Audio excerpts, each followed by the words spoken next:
खुदा मेरे मुल्क को ऐसा निजाम दे, या खुदा मेरे मुल्क को ऐसा निजाम दे, मुल्ला बजाए घंटी तो पंडित अजान दे। ये काम करती है। मैं यहाँ से प्रधानमंत्री को ये सवाल पूछना चाहती हूँ, बताओ जिस बेटी बचाओ बेटी पढ़ाओ का आपने नारा लगाया था, क्या बिस्मिल्लाहिर्रहमानिर्रहीम। इरादे जिनके पुख्ता हो नजर जिनकी खुदा पे हो, इरादे जिनके पुख्ता हो नजर जिनकी खुदा पे हो, जरा तुम खेज मौजू से वो घबराया नहीं करते। काबिले इज्जत आपके और हमारे हर दिल अजीज लीडर जनाब गौरी शंकर साहब जी और मंच पे बैठे हुए काबिले इज्जत हजरात, यहाँ के बुजुर्ग, मेरी माएं, मेरी बहनें, मीडिया पर्सन हजरात, अस्सलामु अलैकुम व आदाब।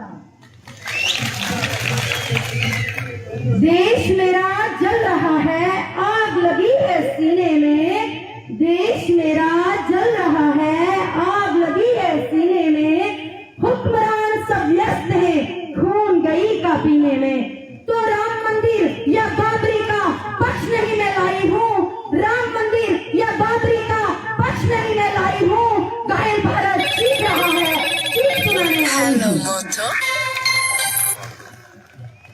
मैं तमाम लोगों को मुबारकबाद पेश करना चाहती हूँ कि ऐसे एजुकेटेड हजरात को आपने यहाँ से इलेक्शन कंटेस्ट करने के लिए भेजा है, क्योंकि आप वो वक्त याद कीजिए जब आप लोगों ने गलत फैसला करके यहाँ पे बीजेपी की हुकूमत को लाया था, लेकिन 70 साल पीछे मेरे यहाँ के बनी के लोग जल रहे हैं, क्योंकि आपके एक वोट की गलती से आज आपका ये हाल हुआ है। मैं आप तमाम हजरात से ये सवाल पूछना चाहती हूँ कि जिस वक्त आपको ये बोल के आपसे वोट आपकी सपोर्ट ली गई थी कि हम 15 लाख नौकरियां देंगे, बताइए 15 लाख नौकरियां आपको मिली? बताइए जिस डेवलपमेंट की उन्होंने बात की थी वो डेवलपमेंट हुई?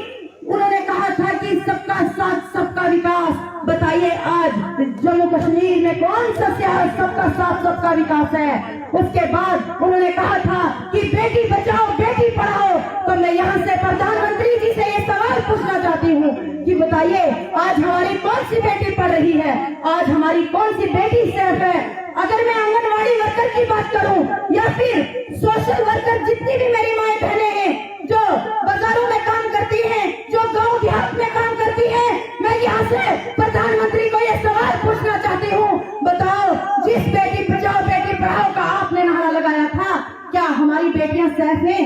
क्या हमारी माएं बहनें सेफ हैं?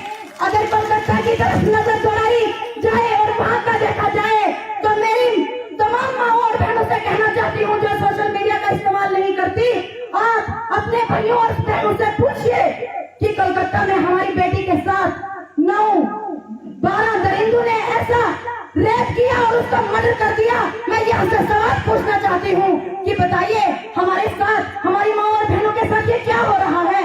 अगर आपने मजहब के नाम पे वोट लेना था, अगर आपने झूठे दिखलावे के साथ वोट देना था, तो आपने सबका साथ सबका विकास का नारा नहीं देना था, आपने बेटी बचाओ बेटी पढ़ाओ का नारा नहीं देना था, क्योंकि आज अगर चारों तरफ हम देखें रियासत जम्मू कश्मीर में अंधेरा छा गया है।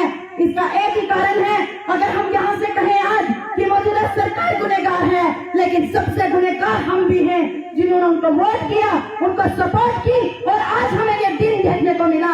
अगर हम अपनी यूथ की तरफ नजर ले जाएं, अगर हमारी यूथ आज बेरोजगार न होती, वो ड्रग्स नहीं करती, वो नशा नहीं करती और वो अपनी माओ और बहनों पे गलत नजर नहीं डालती। आज आप सोशल मीडिया पे देख लीजिए, तमाम बच्चियां टिकटॉक के जरिए वीडियो बनाती हैं और टिकटॉक के जरिए वीडियो बना के पैसा कमाती हैं। इसका कारण, इसका जिम्मेदार प्रधानमंत्री है, क्योंकि प्रधानमंत्री ने तमाम जितना हमारे यहाँ पे माए बहने हैं उनको नंगा नाच नचाया, क्योंकि वो बेरोजगार हैं, क्योंकि उन्हें रोटी चाहिए। मैं अपनी तमाम माओ और बहनों से एक बात कहना चाहती हूँ कि सबसे ज्यादा वोट का रोल आपका रहेगा, क्योंकि आपको पता है किस मजबूरी से, किस गरीबी से आप झुंझुड़ रही हैं। आपको अपने वोट का गलत इस्तेमाल नहीं करना है। खास करके मैं अपनी बहनों से कहना चाहती हूँ कि आज एक तरफा वोट दीजिए, गौरी शंकर साहब के हाथ आप मजबूत कीजिए और इंशाल्लाह आपने तो एक दिन मेहनत करनी है, आपने ये 15 तारीख को मुसीबत करनी है इनके लिए, तो इन्होंने 5 साल आपका काम करना है। ये 5 साल मुसीबत में जा रहे हैं, क्योंकि मैं आप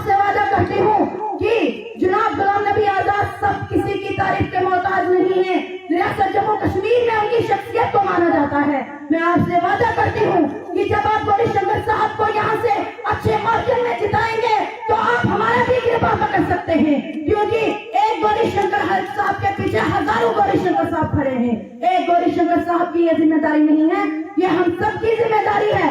मैं अपनी माओ और बहनों से कहना चाहती हूँ, वो वक्त याद कीजिए जब आजाद साहब की हुकूमत होती थी और मेरी तमाम माएँ, मेरी बहनें अगर रात के 12 बजे भी बाजार जाती थी वो सिर्फ वापस आती थी। लेकिन आज मेरी माएँ बहनें दिन के 12 बजे भी अगर घर से निकलती है, लेकिन वो इस उम्मीद से नहीं जाती है कि शायद हम इज्जत से वापस आएंगे अपने माँ बाप के पास कि नहीं आएंगे, क्योंकि ऐसा अंधेरा छाया हुआ है। तो अगर मैं डोडा की बात करूं, यहाँ के तमाम हजरात शायद डोडा नहीं गए होंगे, वहाँ के बीजेपी के जो कैंडिडेट हैं वो क्या बात बोलते हैं अपने स्टेज से और अपने मंचों से, कहते हैं कि यहाँ पे डेवलपमेंट की लड़ाई नहीं है, यहाँ पे बेरोजगारी की लड़ाई नहीं है, यहाँ पे लेट गारंटी की लड़ाई नहीं है, यहाँ पे अगर लड़ाई है तो वो हिंदू मुसलमान की लड़ाई है। अरे शेर कहती हूँ मैं ऐसी पॉलिटिक्स पे जो ये मुद्दे लेके आज हमारी पब्लिक के सामने इलेक्शन कॉन्टेस्ट करने जा रहे हैं। मैं उन्हें यहाँ से कहना चाहती हूँ कि अगर हिंदू दिल है तो धड़कन मुसलमान होगा, अगर हिंदू दिल है तो धड़कन मुसलमान होगा। जब हम दोनों साथ चलेंगे तो मजबूत हिंदुस्तान होगा, क्योंकि हमें पॉलिटिक्स करनी है, हमें राजनीति करनी है, हमें ऐसी राजनीति नहीं करनी है जिससे हमारे भाईचारे में फर्क आए, जिससे हमारी तमाम कौमें बढ़ जाए। क्योंकि जब हम जम्मू कश्मीर के लोग एक होके मुत्तहिद होके ऐसे कैंडिडेट को चुनेंगे तो इंशाअल्लाह रहमान हम सारे हिंदू मुस्लिम भाई अमन से रहेंगे, तरक्की होगी हमारे मुल्क में। अगर हम नफरतें बांटेंगे तो हम कुछ नहीं कर पाएंगे। लास्ट में मैं आप लोगों से एक शेर कह के रुखसत हो जाना चाहूंगी।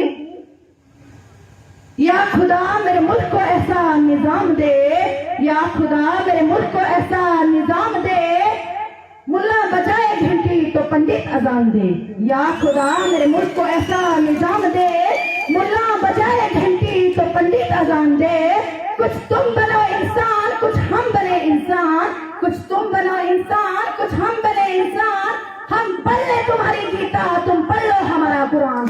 अरे भैया समझ जाओ नफरत का ये बयान, बचा लो इस गंदी सरकार से ये प्यारा हिंदुस्तान। लास्ट में मैं ये कह के रुखसत हो जाना चाहूंगी कि कुरान पाक को और गीता को कभी लड़ते नहीं देखा, कुरान पाक को और गीता को कभी लड़ते नहीं देखा, जो इन पे लड़ते हैं उनको कभी पढ़ते नहीं देखा। बहुत बहुत शुक्रिया। खुदा हाफिज़।